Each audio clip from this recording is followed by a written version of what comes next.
Welcome everyone to our conversation style webinar entitled Engaging with First Nations, Inuit and Métis peoples, communities and organizations.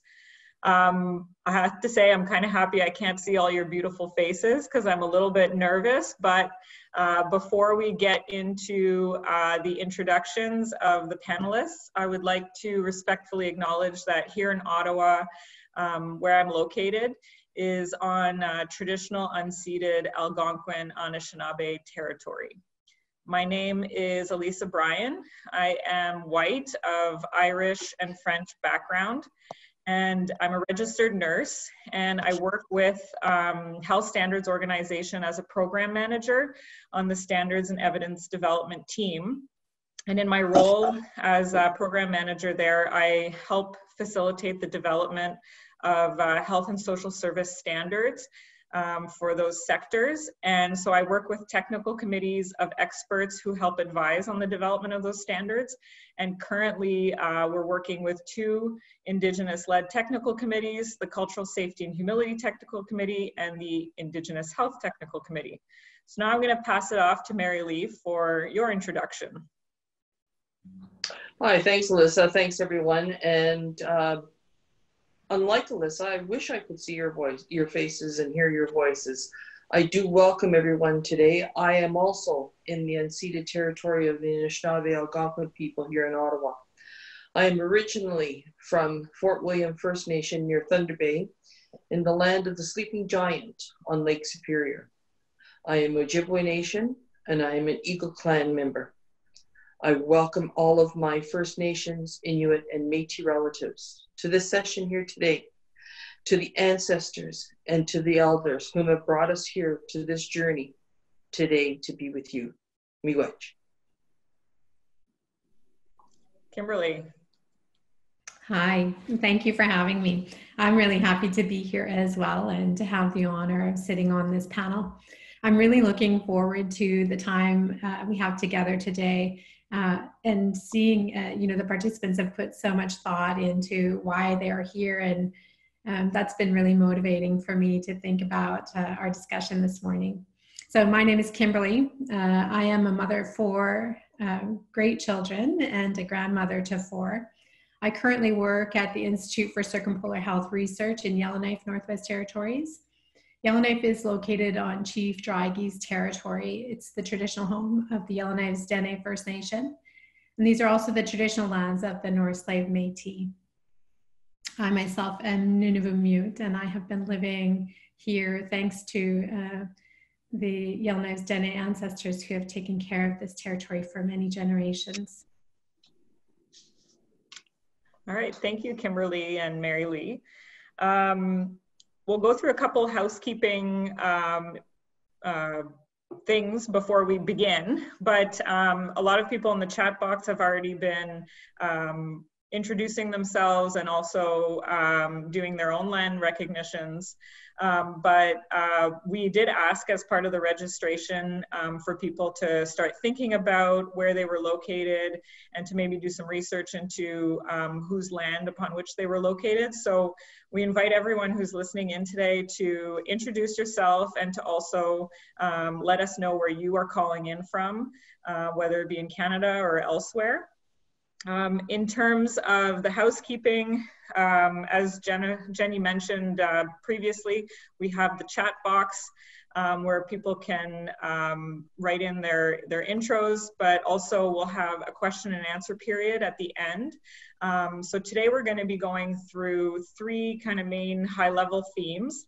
The first one is what you need to be prepared before engagement, how you can tell that you're ready to engage, and then how you can take the critical first steps towards engagement.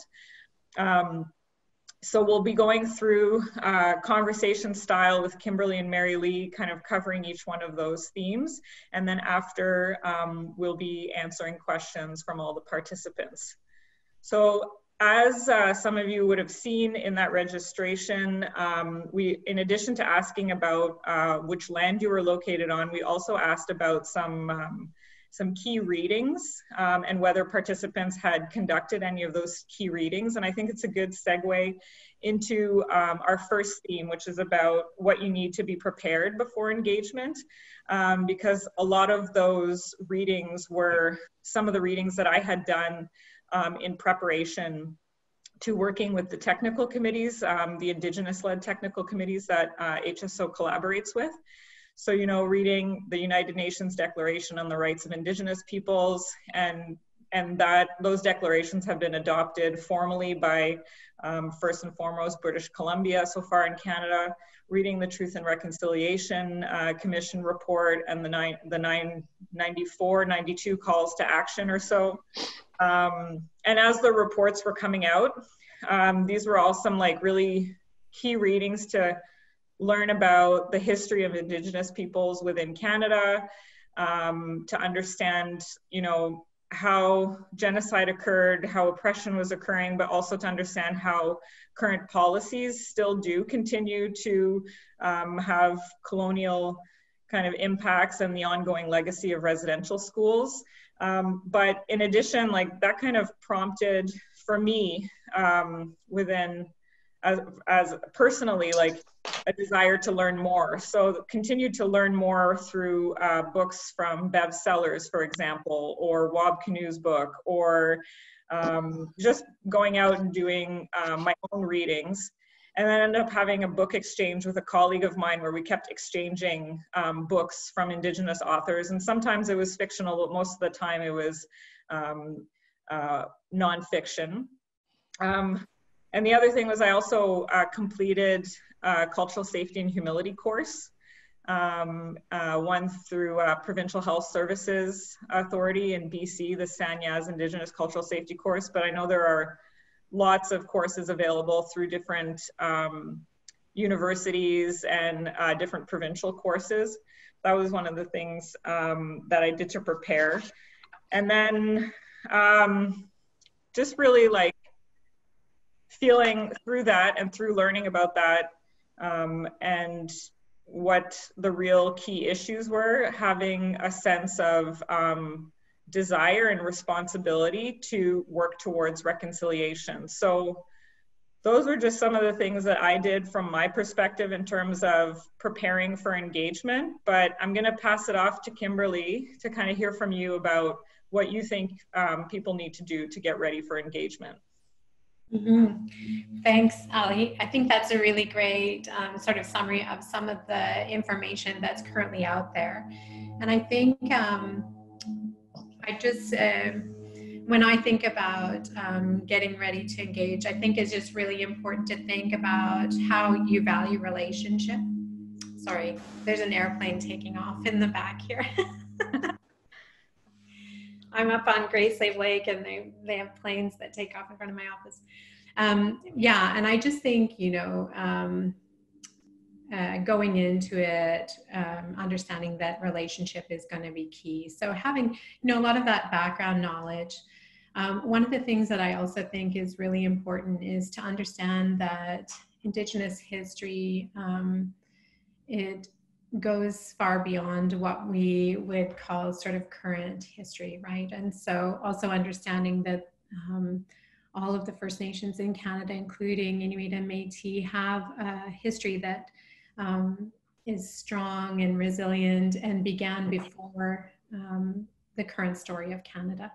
And if you can seek out those kinds of stories and knowledge from either Indigenous elders or Indigenous peoples, I think that is hugely important, you know, to understand that there is more to the story than just the current situation, which in some cases can be sort of deficit focused and not really talk about you know, the strength and resilience and ingenuity of our peoples.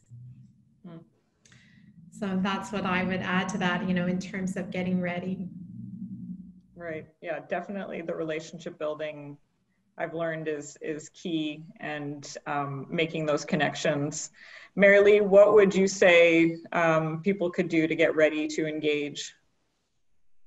This is a very unique time for engagement with our non-Indigenous partners and stakeholders at the table. As the Chief Executive Officer with the Canadian Indigenous Nurses Association, I have the honor and the privilege of working with both non-Indigenous and Indigenous nurses whom are very interested in engaging with the people in a time that is uncertain, unknown, hurtful, with regret, with shame. And yet the people are saying, I understand, now I know. And it has only been in the last 5 decades that we as First Nations, Inuit and Métis people have actually had the opportunity to engage with the other people in this country on a multi-sectoral level. We are now in all various branches across the industry in Canada. We are all learning about each other at the same time. The one thing that has, and I really want to thank CCHL and to Ali, is that they provided you with a list of resources.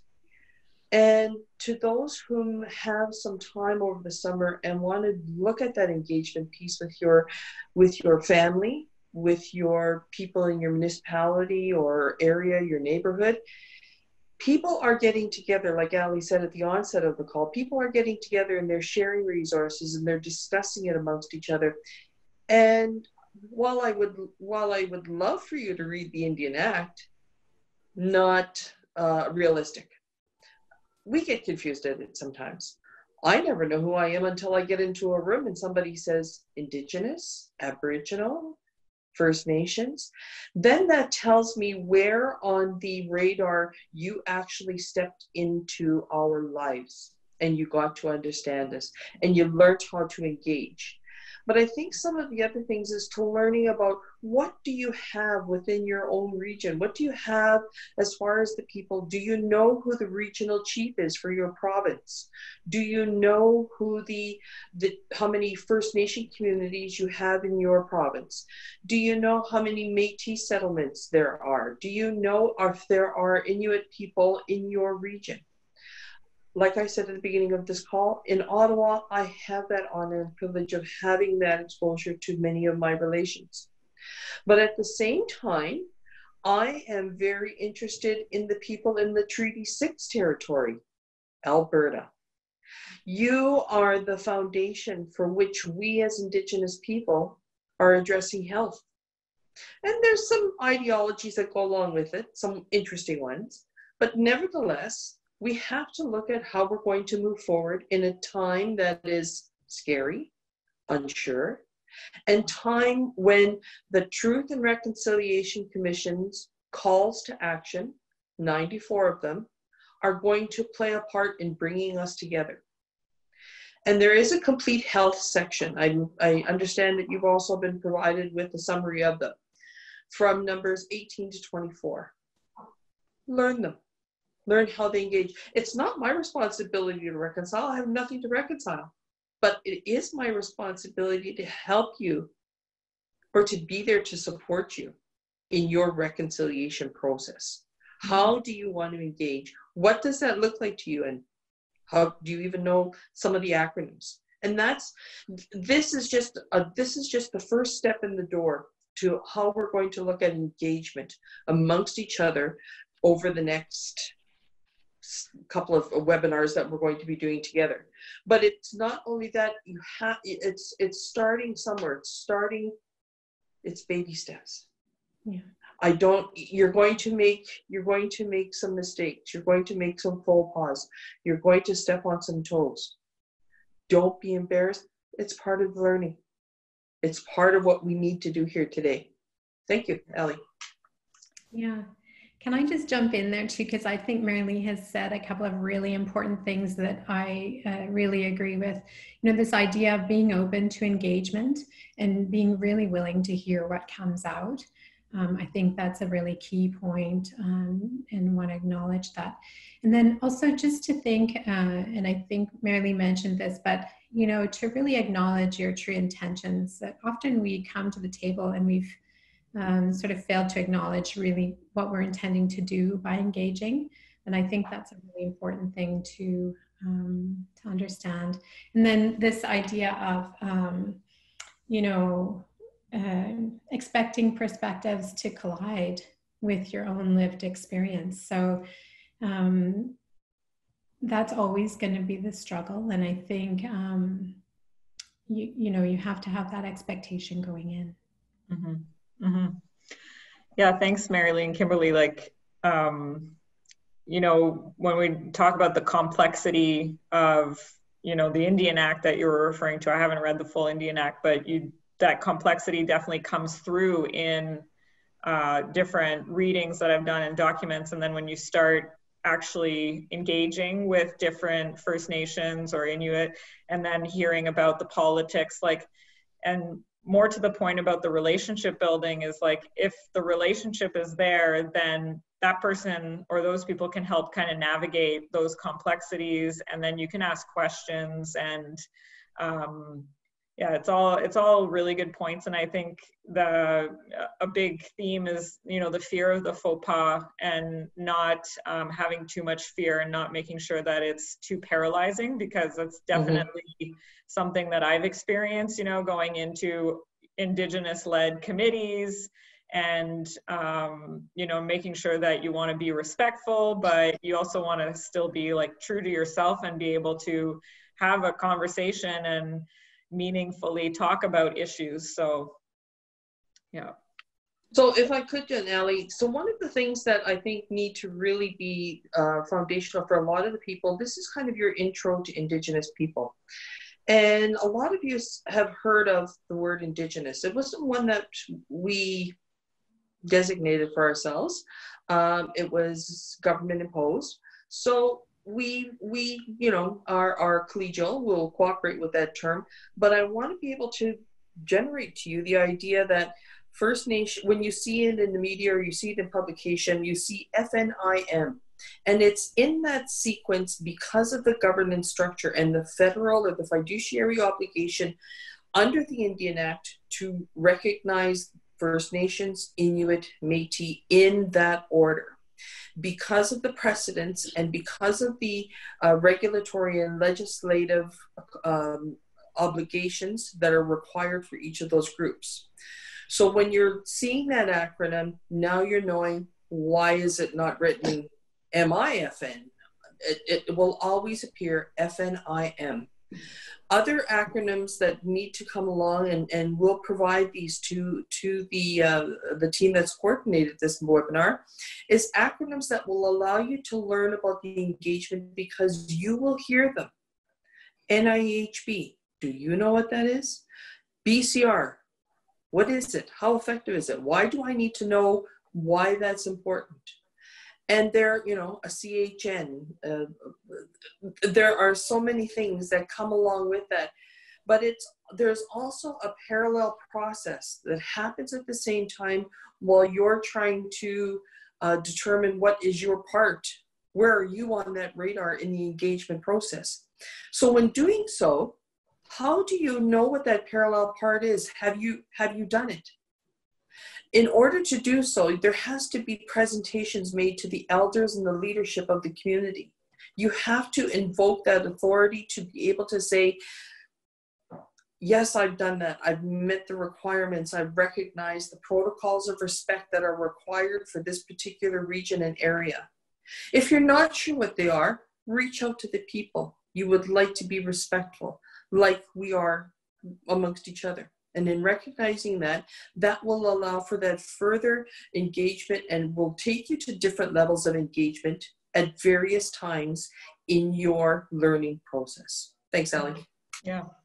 Yeah, and I think to that point, Marylee, like when I was going out to meet the Cultural Safety and Humility Technical Committee in BC, I had been asking my colleagues at FNHA, like, what do I bring something to the elder? Like, what's the normal customary thing to do when you're meeting someone for the first time? So through that relationship and the fact that we've been working together, they were able to let me know, you know, what to do. So I went in Ottawa to a local First Nations shop, bought tobacco. Actually, I went to the powwow at Vincent Massey, and there was all the little tents set up of the goods that they had and bought some tobacco. And then I also bought the elder a tie, thinking, okay, I'll have tobacco and I'll have a gift. But now knowing Jerry, like, he'll never wear a tie. So, you know, okay, the intention was there, you know, to be respectful and to follow, you know, his customs. But I know that tie is never going to be worn. So I'm over it. So the next kind of theme, thank you guys, Marylee and Kimberly, for providing your perspectives on getting ready to engage. The next theme is really, how do you know whether you're ready to engage? And when I was reflecting back on this question, I was thinking about how doing the readings and doing the training that I had done through CINA, and then starting to work with the different technical committee members and learning more about, you know, the strengths of First Nation, Inuit and Métis peoples, as well as, you know, ongoing, you know, health inequities and things like that. Like, I really recognized that I had a role to play in truth telling, because, you know, like many Canadians, we only started learning about the residential school system and the, you know, cultural genocide that took place.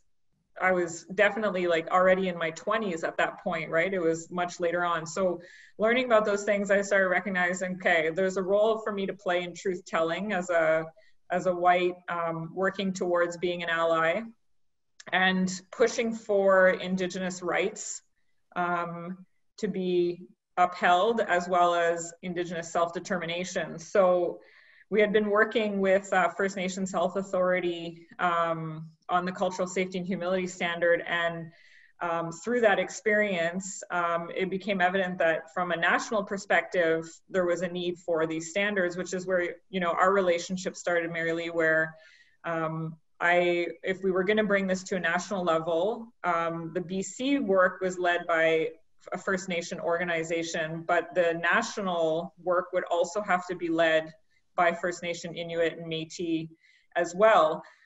So recognizing that this type of work needs to be Indigenous led, and definitely there is a role to play for non-Indigenous organizations in helping to, you know, make sure that it is Indigenous led, and that might even come across as being paternalistic, as I've been reading about anti-racism, you know, the fact that we're even in a position to allow the voice to come through, but still it was obvious that it couldn't be a non-Indigenous led initiative. So that's where I reached out to you, Marylee, as the CEO of CINA, and working with you to make sure that we had Indigenous leadership to lead that work and start the relationship building.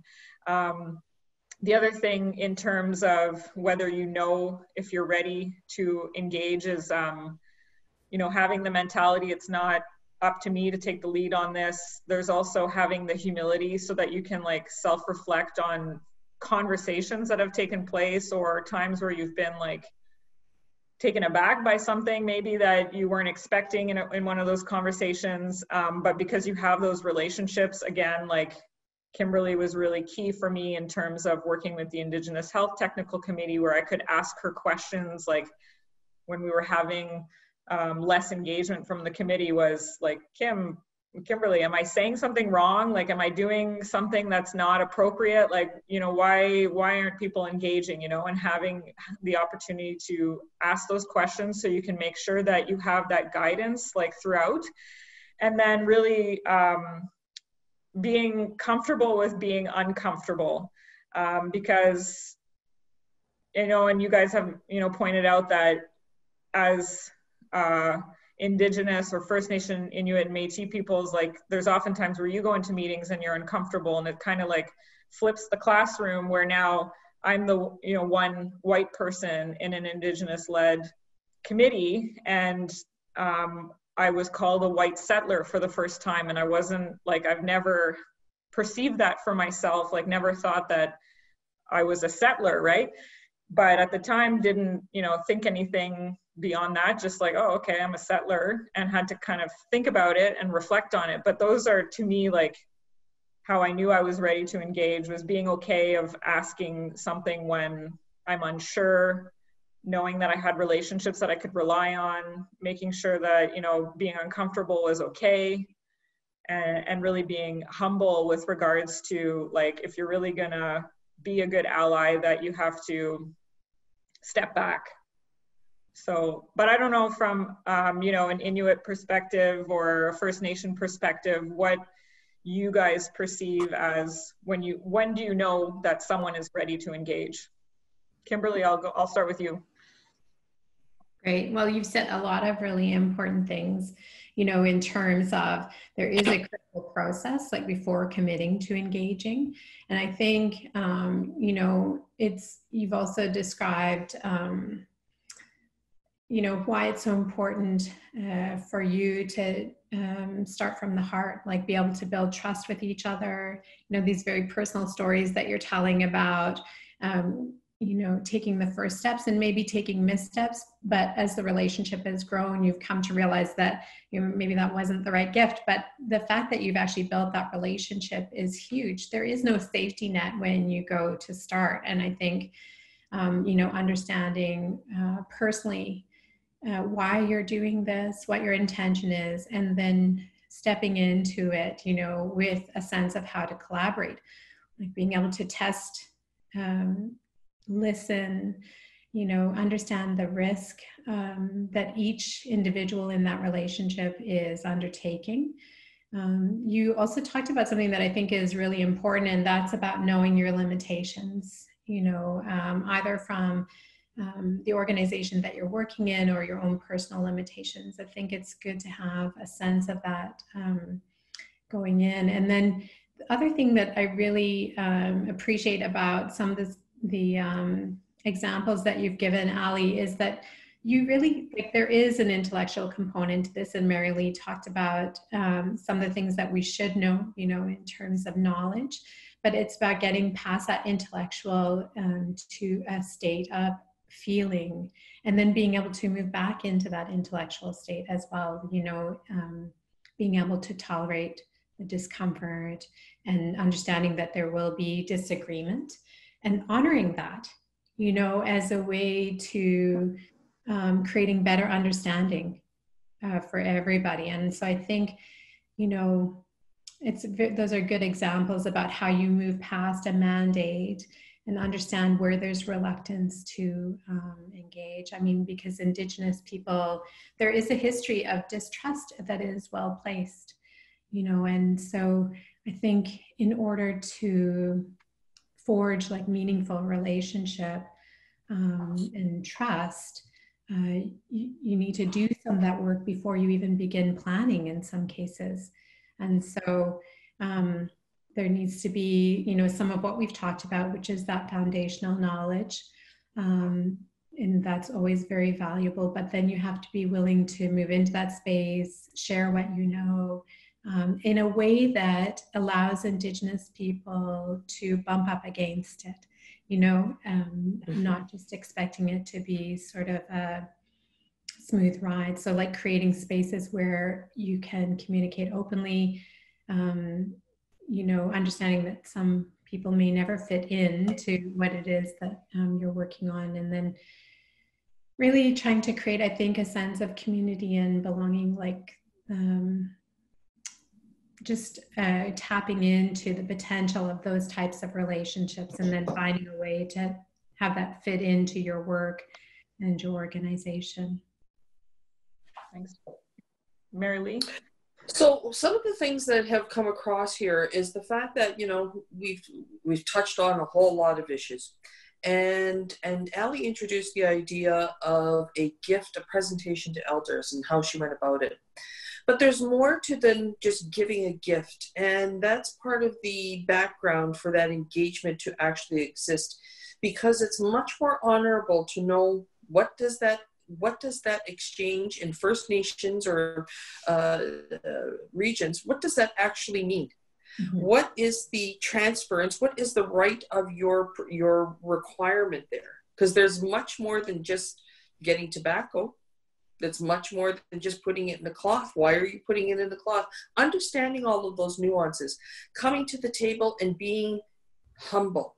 So you mentioned it also, cultural safety and humility. Having the humility, having the humbleness to be able to say, I am not all-knowing. Mm-hmm. I am human. I make mistakes. I am a settler willing to learn. And therefore, it becomes another level of, you've made another step. You've graduated to another level. You've recognized your humility. Some people are also questioning at some levels, what is cultural safety?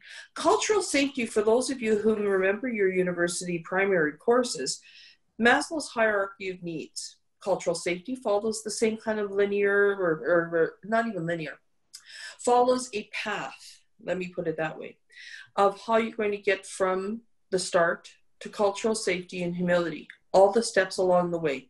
How do you get there? How do you know you've obtained them? Whom are you working with as part of your advisory? We are not all pipe carriers. We are not all rattle people. We have certain gifts, and not all of us are given a gift. So you cannot expect that this elder is going to come to your community, sit down on a blanket, light up a pipe, and you have to be careful of that. Because there are elders out there, are unfortunately people out there that are destroying that image of what it is that we're trying to do. It took us a long time through the Truth and Reconciliation Commission to get to the truth. Imagine how long it's going to take for us to get to reconciliation. The other thing that is important is the hello and the goodbye. I see my friend Kimberly in this virtual world. I see my friend Ali in this virtual world.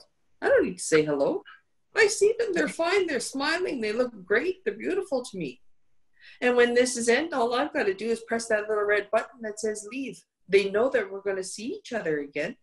When you say hello, that's a very European thing. You have to acknowledge each other. We just know that, okay, here you are, oh, and how you've been since last I saw you, and picking up that conversation, or how's your family, those types of things. I don't need to say, how are you?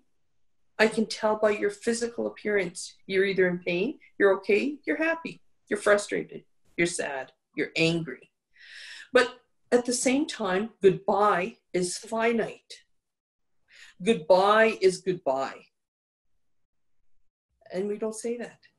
We say goodbye when we have come to our end of our journey of our physical being, our physical life. You say goodbye because you're going to make another journey to the spirit world, to your funeral. You're going to say goodbye. And then there are so many other ceremonies and protocols that go along the way that you may not be involved in as non-Indigenous people. You may be asked to just stay back.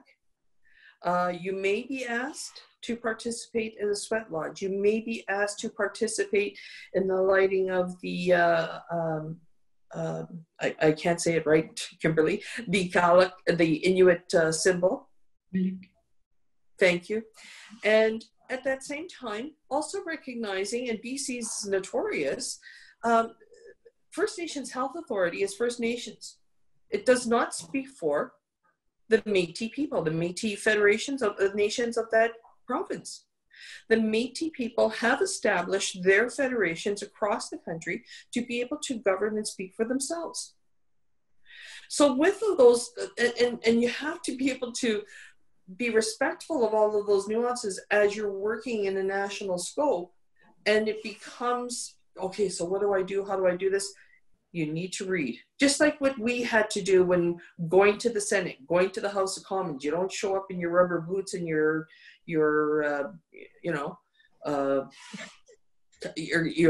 bush clothes. You're going to present yourself accordingly in the business acumen of today's standards. Get a shave, wash your hair, get a cut, those types of things. You're going to have your papers and your documents ready. You're going to make sure that you have a pen that works. You can't take your camera and be flashing in the House of Commons all kinds of pictures just because you saw them on TV. And the same thing goes for our people. When you come to the community and you're part of powwow, you're part of a grand ceremony, you're part of a sweat lodge, you're part of a birthing ceremony, you're not going to stand there with your camera or your iPhone and taking pictures, because then you take away the essence of that particular ceremony in time, and you're capturing it without the consent of the people whom you're with. Can I take a picture? If they say no, suck it up. You can't take a picture. But if you can, share that picture with those people later on, so that they can be able to share it with their grandchildren or great-grandchildren, or talk with each other, or, you know, this is what you look like in a camera. They say a camera adds 10 pounds. And then they hear the elders laughing, well, how many cameras were you using? That kind of humor, and understanding it and being able to grow with that. That's part of that when you can get to that kind of an understanding and that engagement level. This, like I said, if this class could be a little bit longer, I would love a 3 to 4 hour session with everyone. Amphitheater format, where we could really show you, go through song. What does that song mean? Looking at the symbols, smelling the smudging, looking at the gracefulness of when people are First Nation smudge. And we will have that opportunity. This is just a glacier, speed that we will get to it at, but we will get there one day with you. Thank you, Allie. Thanks, Marylee. Kim, did you want to add anything based on that? Well, I think, I think it's all really important, what Marylee's saying, but I also, I just want to mention 2 points in relation to that. I think it's really important when you're doing those things that you,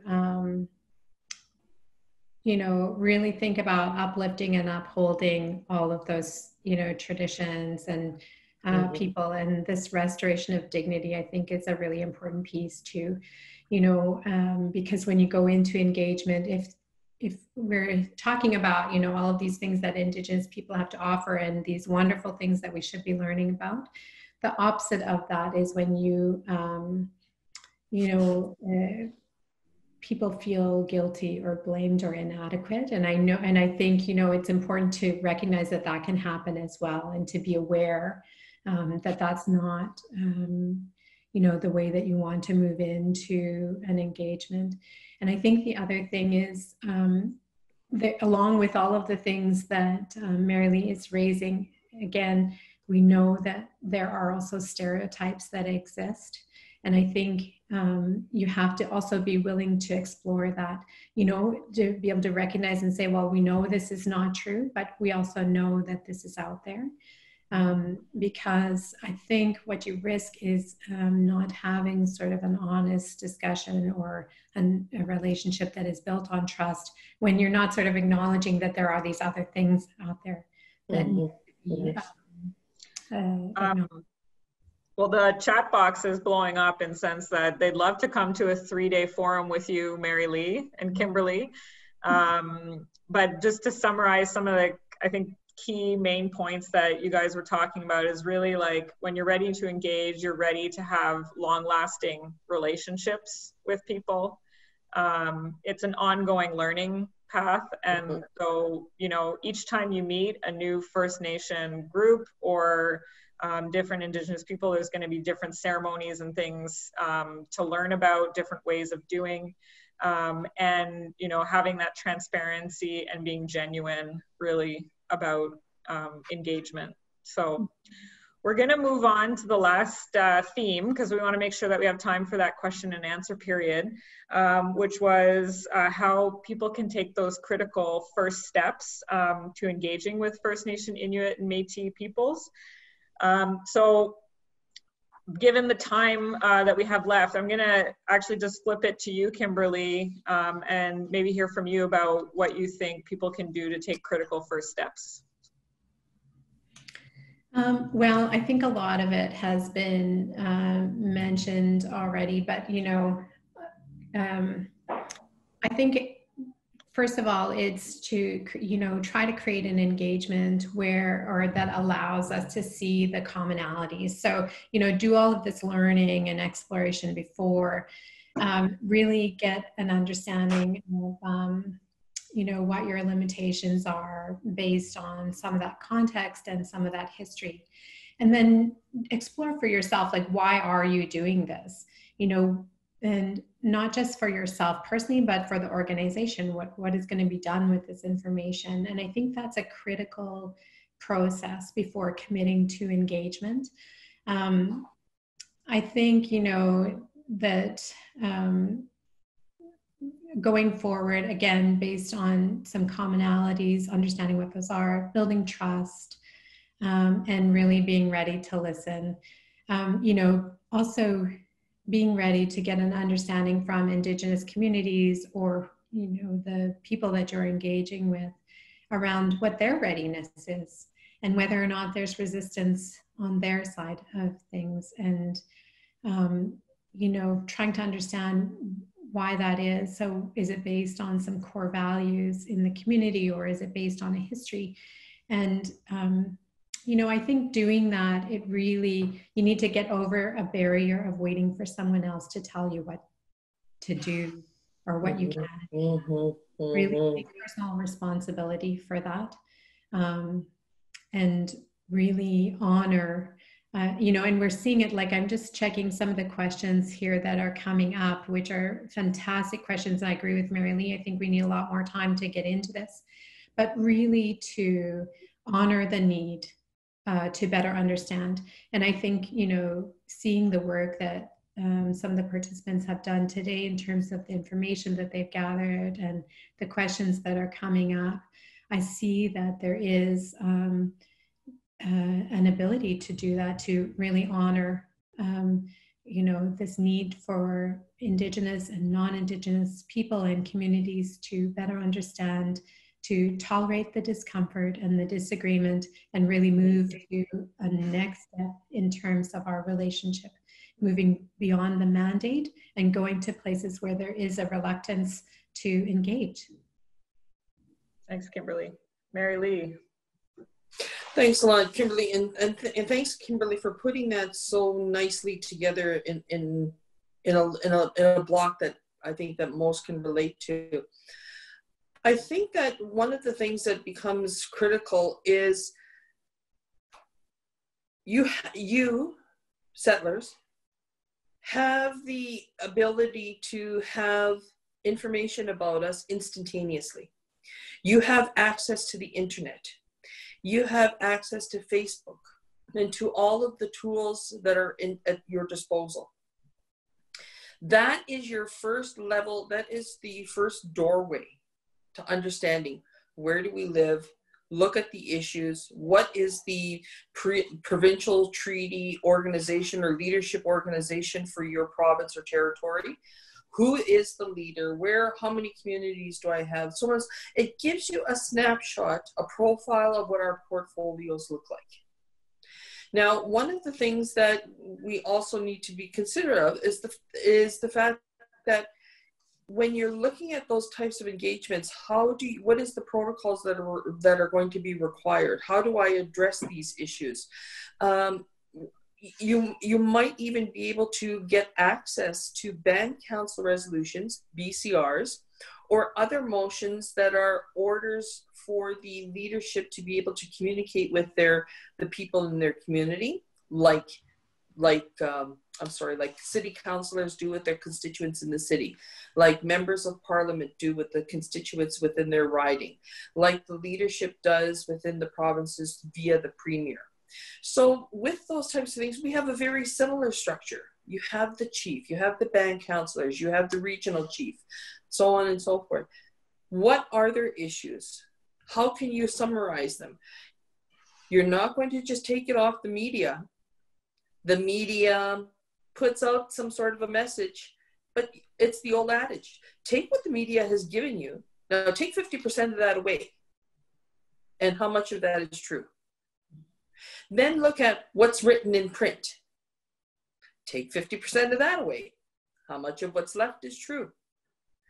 It's who is the biases of that are coming forward through these particular forums. Which are you going to follow? If you're looking at that engagement, you're going to say, this is what I've learned. Please correct me if I'm wrong. That's another, your act of humility. I'm willing to learn. I'm willing to take myself to a level that is real. And that engagement is about building authentic relationships.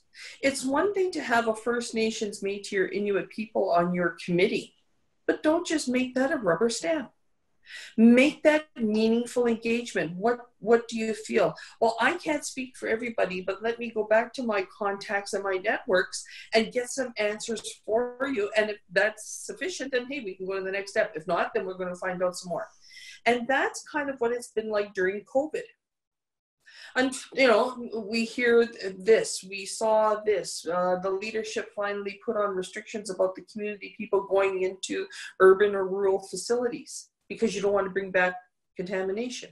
Because you don't have a funeral parlor in your community. You don't have a hospital or a critical care unit. You barely have enough ventilators or people for the people that you are supposed to be looking after, or even the healthcare professionals that would be available to providing services that you need at the community level. So you have to look at what kind of things did they have available to them. And I really have to say that through Indigenous Services Canada, they've got great profiles on their website as far as looking at the First Nations in the Inuit profiles. Métis National Council also does phenomenal work in providing updates, when they're meeting, where they're meeting, who the leadership is, who are the members of their Senate and the ministers for whatever the portfolios that they may be holding. So that information is much more readily available than it had ever been. I wish it had been there when I was going to university. Would have probably saved me a lot of time. But at that juncture, it's how do you, we have been an oral tradition for centuries. Can you put down your pen? Can you put down your computer and not do it digitally? There are things that you're not going to be able to write down or record. You're going to have to remember it and somehow transfer that knowledge to your family, to your extended, to your network. There's going to be a lot of things that we're going to have to learn along the way. We're going to teach them. We're going to learn together on how to utilize them. Thanks, Ali. Thanks, Kimberly and Marylee. We have 10 minutes left, so I was gonna propose that we move to the question and answer period. And some of the things you're talking about, Marylee, some participants are wanting to know, now that we're in the times of COVID, how can we engage, because now we're communicating mostly online or through phone. So how can we continue that engagement process using these methods? So one of the things that I would stress to people is by looking at your regional leadership, First Nations, Inuit or Métis, whichever may apply for your province or territory. And look at what is the COVID information that is going to the Indigenous leadership. What have they been told? As far as the Indigenous nurses, we have tried to maintain a consistency in following the Public Health Agency of Canada guidelines and looking at what those guidances are, what the documents are. The nurses are always the first point of contact at the community. They know about every household. They know whose kids belong where. They know more than they should know. But in going forward, it's how much PPE do they have? Do they actually understand? There was confusion. Everybody thought they should be wearing gowns and masks and skull caps. Everybody thought they should be wearing gloves. All they needed was some soap and water. Unfortunately, we know that we still have, over 60 boil water advisories in the country. So how do we do that? So we have also looked at what are those guidances. Under the current strategies for COVID-19, the strategies have identified Indigenous people as a vulnerable population. Vulnerable because we already have some existing and some multiple chronic conditions that we're dealing with. So if people are have lessened immune, they're going to be more susceptible. So we have to look at precautions. We have to look at how do you do confinement when you don't have enough houses, when you don't have enough space? How do you utilize that? So it's looking at what kind of information is going to those people, because my people are confused too. But it's a matter of, if we keep on saying the same thing the sky is blue, the grass is green, the rivers flow, then that will always be what it is. Nothing can ever change that. So if you keep maintaining the consistent messaging, keep 2 meters. How many people know what 2 meters is? But if you say, if you keep the distance of a hockey stick, everybody knows that one. If you keep the distance between the head of your bed to the foot of your bed, that's 2 meters. But it's a matter of not making it scary. How do you speak to the levels of each of the people in that community? So that way the elders can communicate with the other people in the community, the children can understand, and it doesn't become scary. You're not going to die if you leave your community. Yeah. It's how to put information into plain language. We don't have terms for virus. We don't have terms for cancer. We don't have terms for respiratory. What we explain in our own languages and whatever dialect we come from, we're explaining a concept of what's happening to your physical body at that current time. And it may be manifested through an animal, a bug, whatever. It's based on that creation and that language. Like I said, 3 to 4 days, we'd have much more fun, but I know that we're getting towards our time, and I'd like to look at some other questions. Thanks a lot, Alec. Okay, Kimberly, did you want to add anything about engagement during COVID? I think, well, I agree with Marylee. I think you have to use language that is invitational and not power over kind of language, you know, making sure that you're really aware of that. We use language in a way sometimes to control, and so be cognizant of that. And I might just touch a little bit more on the technical aspects, you know, about using phones and video communication. I really like Marilee's suggestion about knowing who your regional contacts are for First Nations, Inuit and Métis, using those contacts to put you in touch with people in the community if that's what you need to do. And just, you know, it's not ideal. So, you know, on top of this very complicated idea of engaging and creating relationship, video conference is not the best way to do that, and it will create issues, and it will take more time, and it takes a commitment to actually working through that. So I think it's important to recognize that COVID-19, well, and we know it in our day-to-day work lives, has thrown a wrench into relationships and community, the sense of community and common understanding. And so just expect that, I think, to be amplified. Because, you know, it's so easy to leave a video conference or even leave this webinar and have an idea that might not, that might be a wrong idea, but you have no way to continue the conversation. So it's very limiting, and I think you should recognize that and pay attention to, like, be even more sensitive to the possibility of relationship issues cropping up. Just to add, in terms of contacting local leadership, I've heard also if you contact like local friendship centers, if that's relevant, like First Nations have friendship centers and there's some usually locally. Someone asked, as an immigrant to Canada, it has been hard for me to understand the history and sentiments involved. I'm wondering what success looks like. Do you think there will ever be a time where there will be a common understanding of ways of life? Will there be any integration? Kimberly, did you want to start with that one? Sure. I think that's a good question, but I think just to acknowledge that it is complicated. I don't know that anybody truly understands.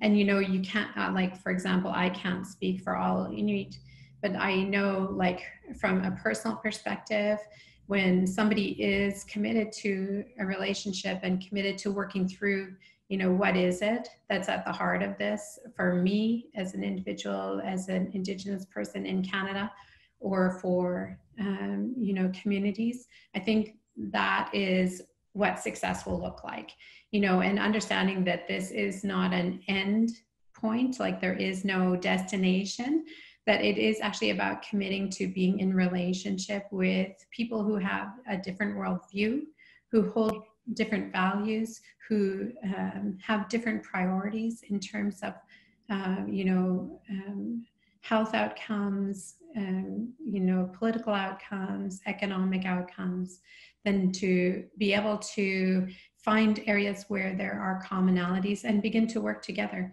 You know, it's about creating space for that kind of collaboration, I think. Marylee, did you want to add? When we get to prosperity, or when prosperity finally gets to us, I don't think any of these panelists we will be around. We are just only getting there. Yeah. We are just getting to the edge. We are just getting to the platforms for multiple stakeholder engagement. And when I mean multiple, I mean Indigenous also are included in the thought process, the governance, and the implementation strategies that will come part of whatever it is that we are planning as a people to be able to look after the generations. And for those of you whom are new to Canada or are immigrated here in several or past years or decades, the idea of looking at how we are going to you don't want to forget the past. You want to look at the present, but you also want to be prepared for the future. And in First Nations concepts and strategies, we talk about the 7 teachings. We also talk about the 7 generations.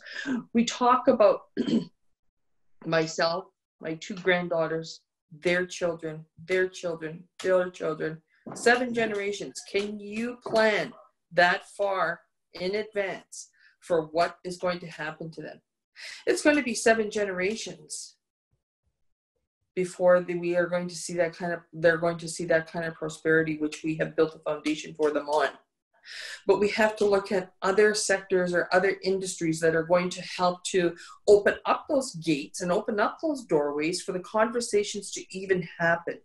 Remember, like I said at the beginning of this call, this is a very new time for all Indigenous people to participate at this level, in this type of forum.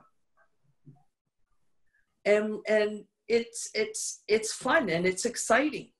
And it's great when you put elders on these types of webinars, and I'm gonna just show you what ends up happening. They go like this: "Hi, can you hear me?"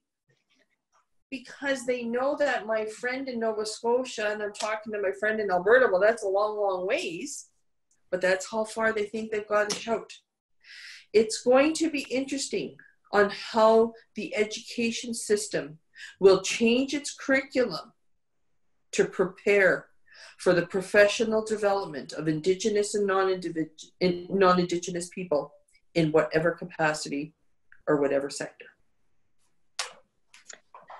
Thank you, Marylee. Thank you, Kimberly. We have 1 minute left, so I was going to invite anyone who's online listening to maybe try and summarize what they think about the webinar in just 1 word. I'm seeing some really positive comments about all the information that you guys have provided today, and it being really useful. So we're getting amazing, informative, honored. So thank you so much for everyone. Thank you so much, Kimberly and Marylee, for collaborating with us on this webinar. And thank you to all the participants for listening in. We'll hopefully be talking to you again soon. Thank you, everyone. Thank you, Ellie. Miigwech. Take care. Bye, Marylee.